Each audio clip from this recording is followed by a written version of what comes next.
কিন্তু তারপরেও আল্লাহ তাআলা স্পেশালি বলছেন যে রজব মাস আমার মাস। কেন?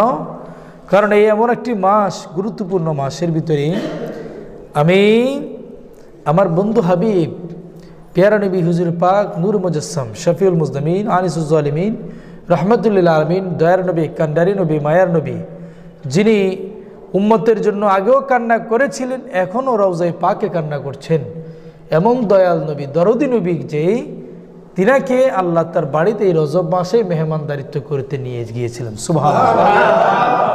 সেজন্য আল্লাহ বলছে এই রজব মাসটা আমার মাস। এই মাসে আমার বন্ধুকে, আমার হাবিবকে, তোমাদের অভিভাবককে, যখন আল্লাহ তার বন্ধু সাথে দেখা করতে হাবিবকে নিয়ে গিয়েছিলেন, যেতে যেতে কোথাও প্রথমে তিনি নিজের ঘর থেকে খানায়ে কাবা পর্যন্ত এতটুকু ভ্রমণ, এই ভ্রমণ থেকে আবার শুরু করেছেন মসজিদুল আকসা।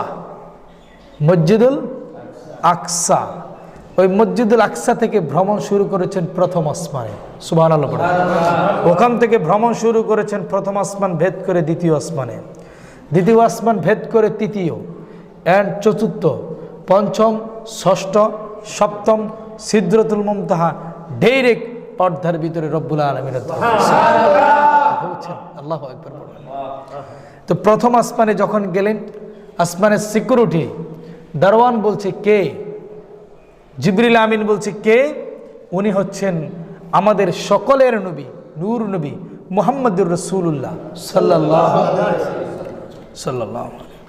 প্রথম আসমানের ফেরেশতা গাইড দেওয়ার জন্যে দারওয়ানরা বলছেন মুহাম্মদ সাল্লাল্লাহু আলাইহি ওয়াসাল্লামকে কি আল্লাহ ডেকেছেন? বলে হ্যাঁ, মুহাম্মদ সাল্লাল্লাহু আলাইহি ওয়াসাল্লামকে আল্লাহ ডেকেছেন। সুবহানাল্লাহ। তো বলে তাহলে তিনার জন্য প্রথম আসমানের গেট খোলা, অভিনন্দন। আল্লাহু আকবার।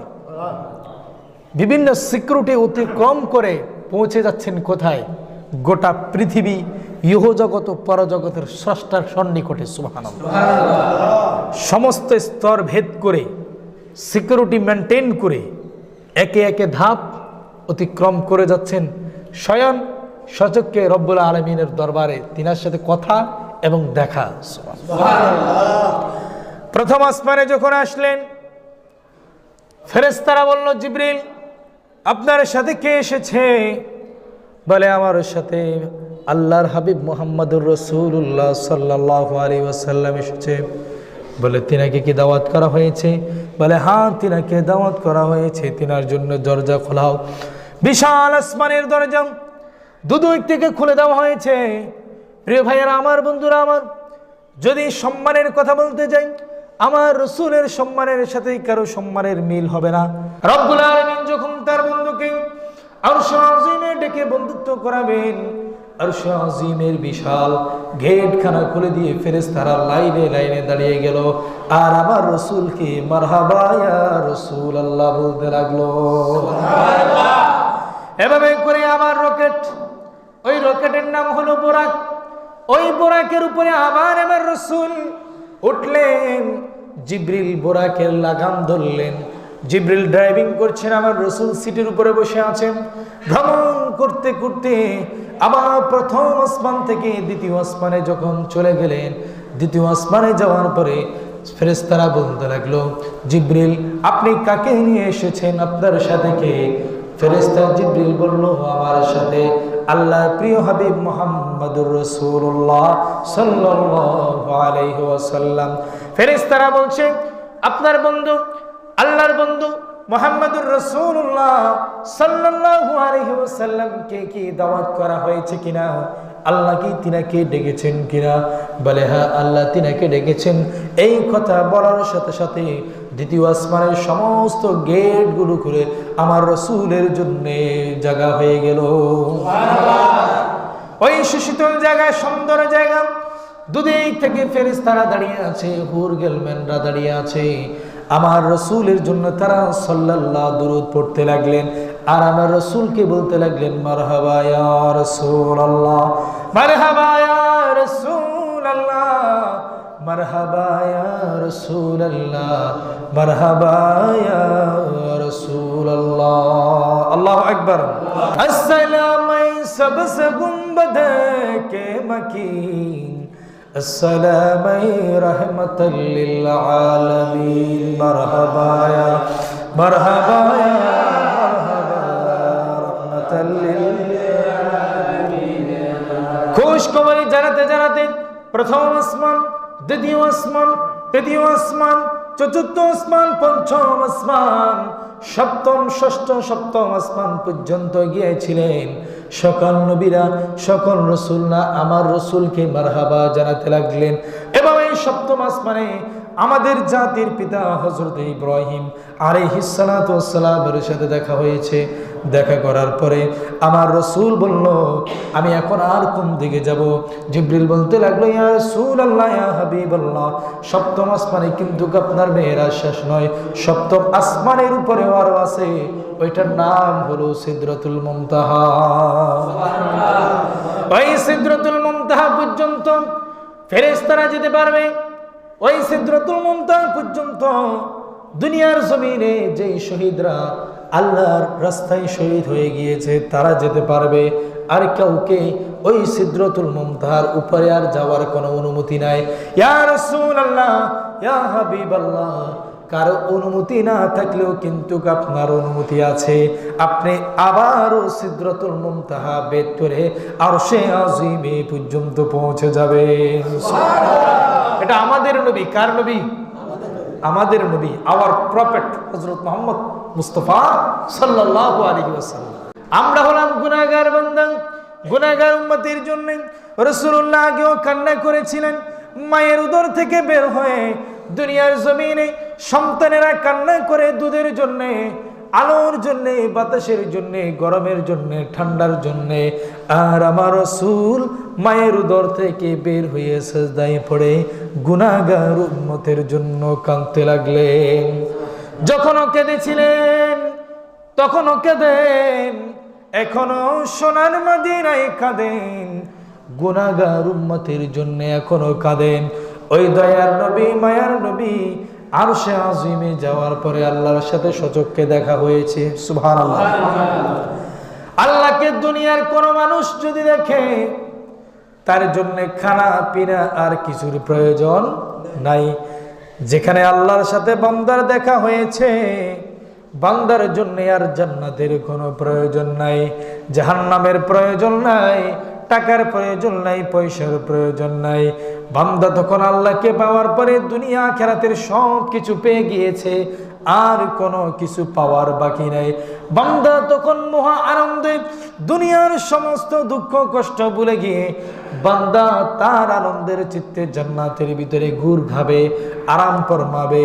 কিন্তু আমার রসুল যখন আল্লাহকে দেখেছেন, আল্লাহকে দেখার পরেও আমার রসুলের মনের ভিতরে কেমন কেমন যেন করে।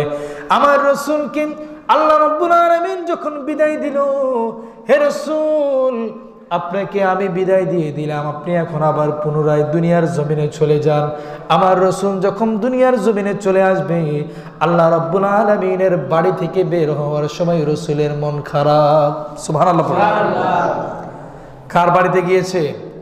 আল্লাহর বাড়িতে গিয়েছে, আল্লাহর সাথে দেখা করার জন্য গিয়েছে, কিন্তু মন খারাপ হওয়ার কথা নয়। মন খারাপ ছিল দুনিয়ার জমিনে। আপন স্ত্রী আমাদের মা আম্মাজান খাদিজাতুল কুবরা রাদিয়াল্লাহু তাআলা আনহা ইন্তেকাল করেছেন। রাসূলের স্ত্রী দুনিয়ার জমিনে রাসূলকে সবচেয়ে বেশি ভালোবাসতেন। কাফের মুশরিকরা যখন রাসূলকে নির্যাতন করতেন, আম্মাজান খাদিজাতুল কুবরা রাদিয়াল্লাহু তাআলা আনহাকে রাসূলকে সান্ত্বনা দিতেন, হে রাসূল, কাফেররা আপনারে মেরেছে, কাফেররা আপনারে ধরেছে, কাফেররা আপনাকে অত্যাচার করেছে, কিন্তু আপনার কোনো টেনশন নাই। দুনিয়ার কেউ যদিও আপনার পাশে না থাকে, আপনার পরমা স্ত্রী আমি খাদিজাতুল কুবরা আপনার সাথে আছি, আপনার কাছে আছি। আমার রাসূল হেরা গুহার ভিতরে ঢুকে ঢুকে আল্লাহর ইবাদত করতেন, আল্লাহর বন্দেগী করতেন, রিয়াজত মুশাহিদা করতেন। আমার রাসূল দিনের পর দিন, রাতের পর রাত পাহাড়ের গুহার ভিতরে ঢুকে আমার রাসূল ইবাদত করতেন। আর ওদিকে আমার রাসূলের স্ত্রী আম্মাজান খাদিজাতুল কুবরা রাদিয়াল্লাহু তাআলা আনহা আমার রাসূলের জন্য খাবার বানিয়ে, খাবারগুলো টিফিন নিয়ে বাড়ি থেকে বহু বহু মাইল দূরে ওই পাহাড়ের গুহার ভিতরে, হেরাই গুহার ভিতরে আমার রসুলের জন্য খাবার নিয়ে যেতেন। যতক্ষণ রসুল ইবাদত করতেন ততক্ষণ রসুলের পাশে বসে থাকতেন। রসুল ইবাদত শেষ করার পরে রসুলের মুখের ভিতরে খাবারগুলো তুলে দিতেন। সুবহানাল্লাহ। আর আমাদের বউরা, আপনাদের বউরা, যদি আমরা এভাবে দিনের পর দিন, মাসের পর মাস ঘর বাড়ি ছেড়ে দিয়ে ইবাদত মসজিদের জন্য বসে যাই, আমাদের বউ বলবে খাওয়াবে কে, পড়াবে কে? ঠিক না বেঠিক? আপনার বউ কি আপনাকে এখানে মসজিদে এনে খানা দিয়ে যাবে? দিয়ে যাবে? যাবে না। মসজিদে রমজান মাসে এতে কাপ থাকলে অনেক মানুষ খানা না খায়। কি জন্যে? ওই বউয়ের কোনো খবর নাই, মেয়ের কোনো খবর নাই। বলে যে বুর্গে এতে কাপে গেছে মসজিদে, কে তাল্লা খাবার নিয়ে যাবো, ও গেছে কেন? বলে কি বলে না? সমাজবাসীরা তাদের খাবারের ব্যবস্থা করে। কিন্তু আমার রাসূল দিনের পর দিন, মাসের পর মাস হেরায়ে গুহার ভিতরে বসে বসে আল্লাহর ইবাদতে মগ্ন থাকতেন আর গুনাহগার উম্মতের জন্য দোয়া করতেন। আমার রসুলের জন্য আপন স্ত্রী খানা তৈরি করে হেরায়ে গুহার ভিতরে গিয়ে রসুলের মুখের উপরে খাবার তুলে দিতেন। সুবহানাল্লাহ। এই পরমা স্ত্রী ইন্তেকাল করেছেন।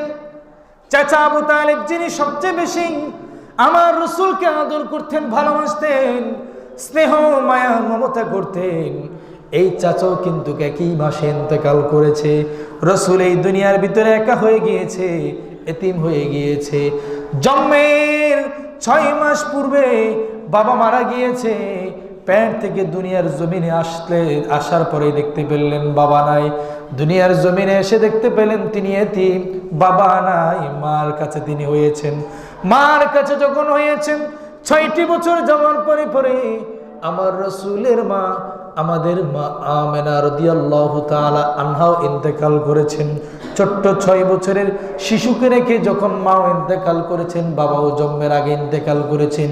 এই ছোট্ট বাচ্চাটার দুনিয়ার জমিনে আর কোনো বন্ধু নাই, আপন কেউ নাই, মা নাই, বাবা নাই। একটু একটু করে বড় হতে লাগলো দাদার কাছে, দাদা আব্দুল মুত্তালিবের কাছে। কিছু সময় যাওয়ার পরে দাদা আব্দুল মুত্তালিব ইন্তেকাল করেছে। আবার কিছু সময় যাওয়ার পরে চাচা আবু তালেব ইন্তেকাল করেছে। আবার একই মাসের ভিতরে তার আপন স্ত্রী খাদিজাতুল কুবরা রাদিয়াল্লাহু তাআলা আনহা ইন্তেকাল করেছে। এমন সময় আমার রাসূলের মন বেশি খারাপ। দুনিয়ার জমিনে আপন কেউ নাই রে, আপন কেউ নাই রে। আমাদের যদি মা মারা যায় এই দুঃখ আমাদের জীবনভর লাগে থাকে। বাবা মারা গেলে জীবনভর দুঃখ লেগে থাকে, বউ মারা গেলে জীবনভর দুঃখ লেগে থাকে, আপন চাচা মারা গেলে দুঃখ লেগে থাকে। একজন মারা গেলে তার বিরহে আমাদের এই হৃদয় খান খান করে কাঁপতে থাকে।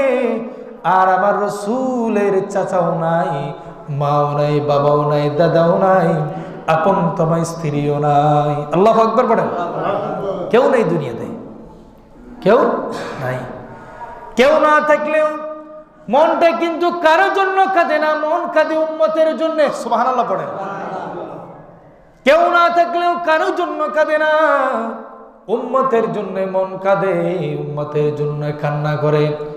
এই কান্না করার সময় স্ত্রীও কিন্তু সান্ত্বনা দিত, আজকে কিন্তু কি স্ত্রীও নাই। এই কান্নার সময় চাচা সান্ত্বনা দিত, আজকে চাচাও নাই। এই কান্নার সময় আপন কেউ নাই। এই কান্নার সময় আমার রসুলকে আমার আল্লাহ বলতে লাগলো, জিবরিল, আমার রসুল, আমার বন্ধু বড় অসহায়, আমার বন্ধুকে কান্না থামানোর জন্যে, মনের ভিতরে সান্ত্বনা দেওয়ার জন্যে আমার বন্ধুকে আমার বাড়িতে মেহমান করে নিয়ে আসো। এই জন্যেই মেহরাজ ঘটেছে। আল্লাহ উপরের দিকে আল্লাহর বাড়িতে বন্ধুকে নিয়ে যাচ্ছে, কারণ বন্ধু একা, বন্ধুর কাছে কেউ নেই। বন্ধু যে উম্মতের জন্য কান্না করে, এই কান্নার চোখের পানি মুছি দেওয়ার মতো কেউ নেই। তা আল্লাহ বলতে লাগলো, জিবরিল, তুমি গিয়ে একটু বন্ধুকে নিয়ে আসো, যে তাকে কান্না করতে বন্ধ করো, আর আমি তাকে বলবো তার গুনাহগার উম্মতের দায়িত্ব স্বয়ং আমি আল্লাহ। সুবহানাল্লাহ। আল্লাহর সাথে কথাবার্তা বললেন, যোগাযোগ করলেন, সব কিছু আলাপ আলোচনা হলো, শেষ করে চলে আসবেন কোথায়? দুনিয়ার জমিনে। আল্লাহর কাছ থেকে আসার সময় মন ভীষণ খারাপ। রব্বুল আলামিন বলল, ইয়া রাসূলুল্লাহ, ইয়া হাবিবাল্লাহ, আপনি আমার বন্ধু, আপনার কেন মন খারাপ? মন খারাপ ছিল, এই জন্যই আপনাকে আমি দুনিয়ার জমিন থেকে আমার বাড়িতে মেহমানদারিত্ব করার জন্য আনলাম। এরপরেও দেখা যাচ্ছে মন খারাপ, কি সমস্যা? আমার রসুল বলতে লাগবে, ইয়া রসুল আল্লাহ, ইয়া আল্লাহ, আমি আপনার বাড়িতে আসলাম, আমি সচক্ষু দিয়ে আপনাকে দেখলাম, আপনার সাথে কথা বললাম, আমার মনটা বড় প্রশান্ত হয়ে গিয়েছে। দুনিয়ার জমিনে আমার গুনাহগার বান্দা আপনাকে কিভাবে দেখবে, এটার জন্য আমি কান্না করলাম। আমি আপনাকে দেখেছি, আমার মন তো ভালো, কিন্তু আমি যখন গিয়ে আমার গুনাহগার উম্মতকে আমি বর্ণনা করব যে আমি গত রাতে আল্লাহর সাথে দেখা করেছি, তো তখন তারা কিন্তু আপনার সাথে দেখা করতে চাইবে। ইয়া আল্লাহ, আমি চিন্তা করতেছি তাদেরকে আমি কিভাবে আপনার সাথে দেখা করাবো। আসবার সময় কার জন্য চিন্তা? উম্মতের জন্য চিন্তা। কার জন্য চিন্তা? উম্মতের জন্য চিন্তা। আল্লাহু আকবার বলবেন না? এই জন্যে উম্মতি উম্মতি করতে করতে রাসূলুল্লাহ আগেও কেঁদেছেন, এখনো সোনার মদিনায় কান্না করছেন। আল্লাহু আকবার। এই জন্য আমাদের উচিত যখন যেভাবেই থাকি আমার রসুলের প্রতি জীবনে জিন্দিগানিতে সময়তে দিনে একবার হলেও দুরূদ শরীফ পাঠ করা। সুবহানাল্লাহ। একবার হলেও দুরূদ শরীফ পাঠ করা। আল্লাহু আকবার। আমার রসুল আসার সময় যখন কান্না করতে লাগলেন, আল্লাহ রাব্বুল আলামিন বললেন, বান্দা, হে নবী, হে রাসূল, আপনি মন খারাপ করবেন না, আপনাকে আমি 50 ওয়াক্ত নামাজ দান করলাম, এটা আমি আপনাকে উপহার করলাম। এই নামাজটা হলো আপনার উম্মতকে আপনি গিয়ে দিবেন। এই নামাজ যখন বান্দা আদায় করবে, বান্দা তখন বরং নামাজের ভিতরে আমি আল্লাহকে স্বয়ং দেখতে পাবে। সুবহানাল্লাহ। আল্লাহ রাব্বুল আলামিন আমার নবীকে 5 ওয়াক্ত নামাজ দান করলেন। 5 ওয়াক্ত নামাজ দিয়ে আমার রাসূলুল্লাহ যখন আসতে লাগলেন, হযরত সাইয়েদনা মুসা কালিমুল্লাহর সাথে দেখা। এই ঘটনা আপনারা জানেন। মুসা কালিমুল্লাহ বলতে লাগলেন, ইয়া নবী আল্লাহ, ইয়া রাসূলুল্লাহ, আল্লাহর বাড়িতে আপনি গিয়েছিলেন, দেখা করেছিলেন, আল্লাহ আপনাকে আসার সময় কি দিয়েছিল? মুসা কালিমুল্লাহর জবাবে আমার রাসূল বলল, আল্লাহ আমাকে আসার সময় 50 ওয়াক্ত নামাজ দান করলো। আমার নবীকে হযরত সাইয়েদনা মুসা বলল, ইয়া রাসূলুল্লাহ, ইয়া হাবিবাল্লাহ, আমার উম্মতেরা, আমি মুসার উম্মতেরা দৈনিক 2 ওয়াক্ত নামাজ আদায় করতে পারে নাই, আর আপনার গুনাহগার উম্মতেরা 50 ওয়াক্ত নামাজ আদায় করতে পারবে দৈনিক বলে মনে হচ্ছে, আমার মনে হচ্ছে না। আপনি আল্লাহর কাছে যান, আল্লাহর কাছে গিয়ে আপনি নামাজটাকে আরো কমায় আনেন। আমার মুসার কথা শুনে রাসূলুল্লাহ আল্লাহর কাছে গিয়ে গেলেন, আল্লাহর দরবারে গিয়ে বললেন, আল্লাহ, আমার গুনাহগার উম্মত এত বেশি নামাজ পড়তে পারবে না, আপনি একটু নামাজটা কমায় দেন। আল্লাহ 10 ওয়াক্ত, আবার 10 ওয়াক্ত, আবার 10 ওয়াক্ত কমাতে কমাতে 5 ওয়াক্ততে নামাজ যখন চলে আসলো, আমার আল্লাহ বলতে লাগলো, এ বন্ধু, এরে আমার হাবিব, 5 ওয়াক্ত নামাজ আমি আপনাকে উপহার দিলাম। কোন বান্দা যদি 5 ওয়াক্ত নামাজ আদায় করে, এই 5 ওয়াক্ত নামাজের ভিতরে 5 বার আমি আল্লাহর সাথে বান্দার দেখা হয়ে যাবে। 5 ওয়াক্ত নামাজ যদি কোনো বান্দা আদায় করে, এই 5 ওয়াক্ত নামাজের ভিতরে আমি আল্লাহর সাথে বান্দার সাথে 5 বার দৈনিক কথা হয়ে যাবে। সুবহানাল্লাহ। এই জন্য নামাজটা হলো শ্রেষ্ঠ ইবাদত। আরো কেন শ্রেষ্ঠ ইবাদত? এই নামাজের শ্রেষ্ঠত্ব কথা বলতে গিয়ে একজন বুজুর্গ ব্যক্তি আল্লাহ রাব্বুল আলামিনের এই শ্রেষ্ঠ উপহার সম্পর্কে তিনি বলতে গিয়ে বলেন, নামাজ হলো এমন ইবাদত যে ইবাদতের ভিতরে দুনিয়ার কোনো কাজ করা যায় না। কথা বুঝতে পেরেছেন? নামাজ হলো এমন ইবাদত যে ইবাদতের ভিতরে দুনিয়ার কোনো কাজ করা যায় না। কিন্তু আপনি রোজা রেখেছেন, এটাও ইবাদত। রোজা থাকলেও কিন্তু আপনি মোবাইল চালাতে পারবেন, ঠিক না বেঠিক? কথা বুঝতে পেরেছেন? রোজা রেখেছেন, রোজাটা কি ইবাদত, কিন্তু এই রোজাটা আপনি থাকা অবস্থায় মোবাইল চালাইতে পারবেন, এই রোজা থাকা অবস্থায় আপনি বাথরুমে যেতে পারবেন, এই রোজা থাকা অবস্থায় আপনি বাজারে যেতে পারবেন, কিন্তু নামাজ পড়া অবস্থায় আপনি মোবাইল চালাতে পারবেন? উত্তর কি হবে? আরো জোরে বলেন সবাই। কারণ নামাজ পড়লে আপনি দুনিয়ার অন্য কোনো কাজ করতে পারবেন। নামাজ পড়ার সময় আপনি এইভাবে হাত তুলবেন, আল্লাহু আকবার, এরকম করে হাত আর একবার তুলে আসামি যখন পুলিশে গুলি ধরে, ধর, তখন পুলিশের গুলির সামনে স্যালেন্ডার করে আসামি, এভাবে করে আমরাও এভাবে স্যালেন্ডার করি আল্লাহকে, আল্লাহু আকবার, এইভাবে দিয়া দুনিয়ার সব কিছুর দিকে পিছনে ফেলে কাবাকে খানায় কাবাকে সামনে রেখে আল্লাহু আকবার বলে কি বলি? যে আল্লাহ মহান, আল্লাহ মহান, আল্লাহ মহান। এই কথা বলেই আমি আমার নামাজটারে আরম্ভ করি। আমার পায়ের ভিতরে যদি মশাও কামড় দিয়ে আমি ডানি বামে চক্ষু নড়াই কিন্তু যদি আমি হজ করি, জাকাত দিচ্ছি, শাড়ি দিচ্ছি, লুঙ্গি দিচ্ছি, ওই সময় মশা আমার কামড় দিচ্ছে, আমি কি মশাটা মারবো না? কিন্তু নামাজের ভিতরে আমি মশাটাকে মারার চেষ্টা করব না, আমি বরঞ্চ হাত দিয়ে তাড়িয়ে দেওয়ার চেষ্টা করব। নামাজের ভিতরে আমার অ্যাটেনশন থাকে। এবং অন্যান্য ইবাদত, নামাজ জাহিরি এবং বাতিরি শরীরের দুটো অঙ্গ দিয়ে আপনি আদায় করেন, কিন্তু রোজাটা আপনি শুধু আপনার জাহিরি অঙ্গ দিয়ে আদায় করেন। যেমন আপনি খাচ্ছেন না, অন্তরে নিয়ত করেছেন আপনার রোজা চলতেছে, ঠিক না বেঠিক? নির্দিষ্ট টাইমে খাবেন। কিন্তু নামাজ হলো জাহিরি এবং বাতিরি, যে অঙ্গটা দেখা যায়, যে অঙ্গটা দেখা যায় না, ওটা দুটোটার সমন্বয়ে আপনি ইবাদত করেন। যখন আপনি হাত দিয়ে সেজদা দেন, তখন আপনি কি করেছেন? হাতটাকে জমিনের উপরে রেখেছেন। কিন্তু আপনি যখন হাতটারে রেখেছেন, পেটটাও কিন্তু জমিনে যাচ্ছে, মাথাটাও কিন্তু জমিনে যাচ্ছে, মাথার ভিতরে যে মগজ আছে, মগজটাও কিন্তু জমিনে চলে যাচ্ছে, ঠিক না বেঠিক? আপনার রক্তটাও পায়ের দিক থেকে উঠে উঠে মাথার ভিতরে চলে আসতেছে, আপনার রক্তটাও কিন্তু সেজদা করতেছে জমিনকে। সুবহানাল্লাহ পড়েন। এই জন্য নামাজ আপনার জাহিরি এবং বাতিনি দুটো অঙ্গেরই কিন্তু ইবাদত। কিন্তু জাকাত দিবেন, এটা ভিতরের ইবাদত, এটা বাইরের ইবাদত। আপনি একজনকে 50,000 টাকা জাকাত দিয়েছেন, বাইরের ইবাদত, আর্থিক ইবাদত, ঠিক না বেঠিক? এরপরে অন্যান্য ইবাদতগুলো হলো বছরে একবার, না হলে যার উপরে ফরজ সে করবে। যেমন কোরবানি, যার উপর ওয়াজিব সে কোরবানি করবে। হজ যার উপরে ফরজ সে বছরে একবার হজ করবে বা জীবনে একবার হজ করবে। জাকাত যার উপরে ফরজ সেই বছরে একবার জাকাত দিবে। কিন্তু নামাজ দৈনিক 5 বার পড়বে। সুবহানাল্লাহ পড়েন। শ্রেষ্ঠ যেটা, এটা শ্রেষ্ঠটা এভাবেই প্রকাশ। সুবহানাল্লাহ পড়েন। নামাজ দৈনিক কয় ওয়াক্ত? 5 ওয়াক্ত। আর এই ওয়াক্তগুলো কিন্তু আমাদের জন্য খুবই কঠিন ওয়াক্ত। এই শীতের জন্য ফজরটা অত্যন্ত চ্যালেঞ্জিং একটা ওয়াক্ত, ঠিক না বেঠিক? এশারটা একটা চ্যালেঞ্জিং ওয়াক্ত। কিন্তু যখনই বান্দা এই ফজরের ওয়াক্ত আর এশারের ওয়াক্তটা আদায় করে, আল্লাহ বলতেছে এটা শিরক, এটা ডিরেক্ট কোথায় চলে যাবে? জান্নাতে চলে যাবে। তো আল্লাহ যখন বলতেছে এটা জান্নাতে চলে যাবে, এটার শুধু এখানেই শেষ নয়। এই যে ঠান্ডা পানি দিয়ে, কনকনে পানি দিয়ে যখন উজু করেছে, অজুর পানিটা যখন গড়গড় গড়গড় করে হাত থেকে পড়বে, দাড়ি থেকে পড়বে, মুখ থেকে পড়বে, এক একটা ফোঁটার কারণে এক একটা বিশাল বিশাল আগুনের জাহান্নামের কুণ্ডলি বন্ধ হয়ে যাবে। সুবহানাল্লাহ। আল্লাহু আকবার পড়েন। আল্লাহু আকবার, আল্লাহু আকবার। এরপরে আসেন, নামাজ হলো ধনী এবং গরিব দুটোরই ইবাদত। কথা বলেন, ঠিক না বেঠিক? ধনীরা জাকাত দিবে, গরিবের জাকাত নিবে। ধনীরা হজ করবে, গরিব হজ করবেন না। ধনীরা কোরবানি দিবেন, গরিব কোরবানি দিবেন না। ধনীরা আর্থিক থাকলে সদকা দিবেন, গরিব সদকা দিবেন না, সদকা নিবেন। কিন্তু নামাজ হলো ধনীর জন্য, গরিবের জন্য। কথা বলেন, ঠিক না বেঠিক? নামার জন্য, এমপির জন্য, মন্ত্রীর জন্য। নামাজ হলো নারীর জন্য, পুরুষের জন্য। নামাজ হলো এবং কি হিজড়ার জন্য। কথা বলেন সুবহানাল্লাহ। আল্লাহু আকবার পড়েন। আল্লাহু আকবার। এই নামাজ সর্বশেষ সমস্ত মাখলুকের ইবাদত। আল্লাহু আকবার। পৃথিবীর যত মাখলুক দাঁড়িয়ে আছে, প্রত্যেকটা মাখলুক কিন্তু আল্লাহর ইবাদত করে। এই ইবাদতটাই হলো নামাজ। আপনি গাছকে দেখতে পাচ্ছেন, গাছ ইবাদত করছে। কিসের ইবাদত? সে দাঁড়িয়ে দাঁড়িয়ে ইবাদত করছে। জীবনভর তার কাজ হলো দাঁড়িয়ে দাঁড়িয়ে ইবাদত করা। আপনি যদি পিপিলিকাকে দেখেন, পিপিলিকা আল্লাহর ইবাদত করে। কিভাবে করে? হাঁটুটাকে বোর্ডে হেঁটে হেঁটে সে আল্লাহর ইবাদত করে।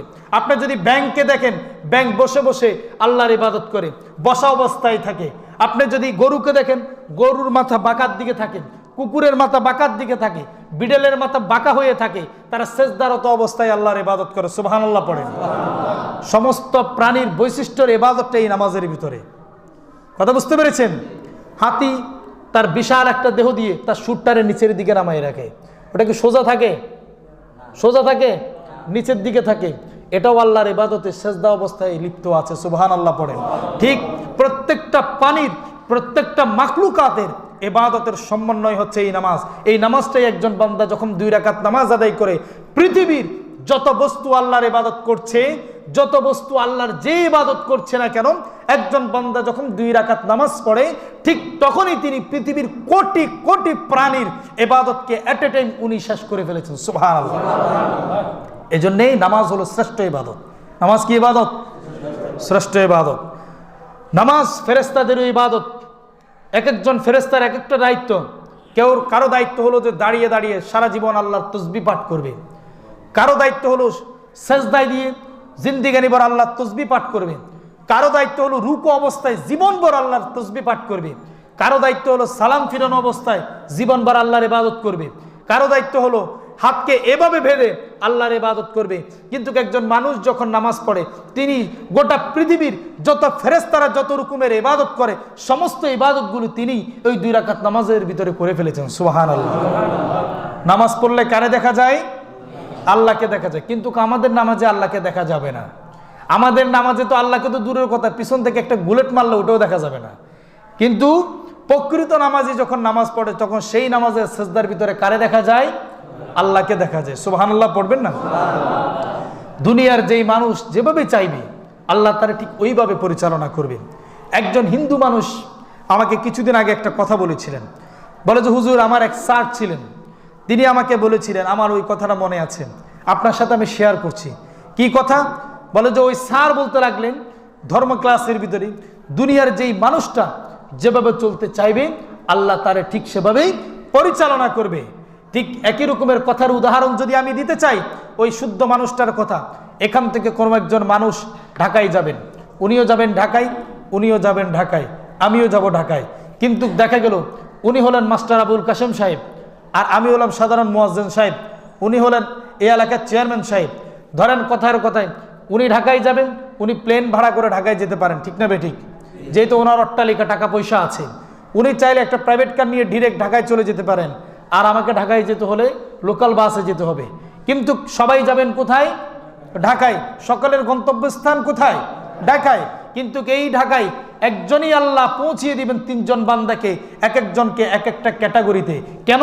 কারণ যেই যেই ক্যাটাগরিতে পৌঁছতে চায় আল্লাহ তাকে ঠিক সেই ক্যাটাগরিতে ওই একই স্থানে সবাইকে পৌঁছাবেন। সুবহানাল্লাহ।